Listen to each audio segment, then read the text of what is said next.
Kaixo, bideo honetan ikusiko dugu zelan kalkulatu matrizeen heina determinanteak erabiltzen.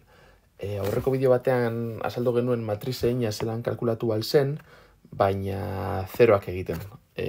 Gauzen metodoarekin, bale? Zeroak egiten eta begiratzen aber zenbat, horietako zenbat ziren nuloak, daukazue bideo bat, matrizen heina kalkulatzeko.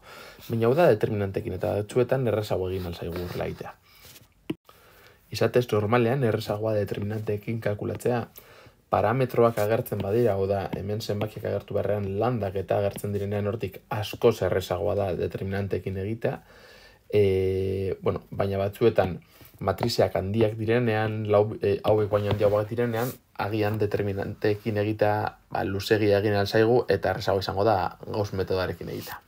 Honetan helburua da determinanteekin ikastea. Batez ere noiz, horrelakoetan eta baita ere parametroak agertzen direnean. Zein da atzean dagoen ideia? Vale.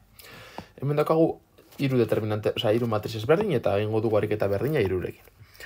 Hemen A matrizean ideia litzateke. Hasiko gara kalkulatzen A matrizaren determinantea. A matrizaren determinantea, zenbaki guztiekin, ez nuloa bada, ia zuzenean dakigu bere heina hiru dela. Zergaitik kalkulatu dugulago determinante bat hiru bider hiru eta ez nuloa denez, ez nuloa den determinante handienaren dimentsioa. Ez determinante handiena izango litzateke hau, eta orduan honen determinantea ez nuloa bada zuzenean heina hiru. Vale, izan ziteken, hau egiterakoan ez ematea berdin zero. Orduan, joan bargara, aukera ezberdinak begiratzen, bi bider bi bezalako aukera guztiak begiratzen, eta hoietako bat, eta bat bakarrik, ez nuloa bada, ia zuzenean badakigu, heina bi izango dela. Eta guztiak nuloak badira, orduan heina izango da bat. Hau da, joan bargara, handitik txikira, lehenik eta behin, hiru bider hiru, gero bi bider bi aukera guztiak, eta hori guztiak zero badira, orduan bat izango da. Ikusiko dugu adibidekin. Egin dugu A osoaren determinantea, eta ikusten dugu emaitza dela -5. -5 da zenbaki bat ez nuloa dena, beraz.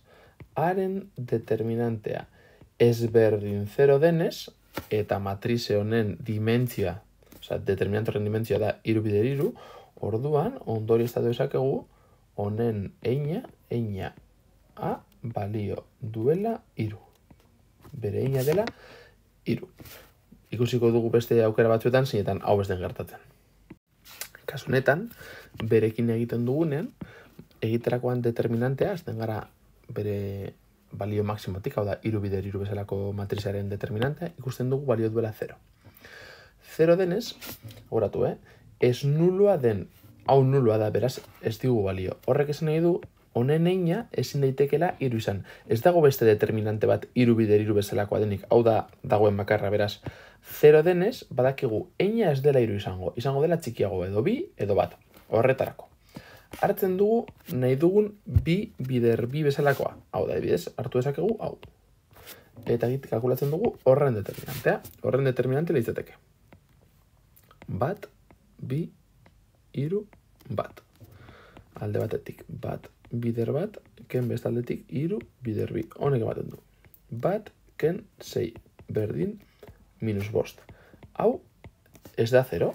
Orduan badakigu matrizearen heina, B matrizearen heina, balio duela bi. Zergaitik aurkitu dugulako bi bider bi bezalako azpimatrize bat eta horren determinantea ez nuloa da. Ez nuloa denez hor geratzen gara, nula bada jarraitu behar dugu. Ez nuloa denez hor geratzen gara, begiratzen dugu zein den honen dimentsioa, kasunetan bi, stop. Eta badakigu honen heina, bi izango dela.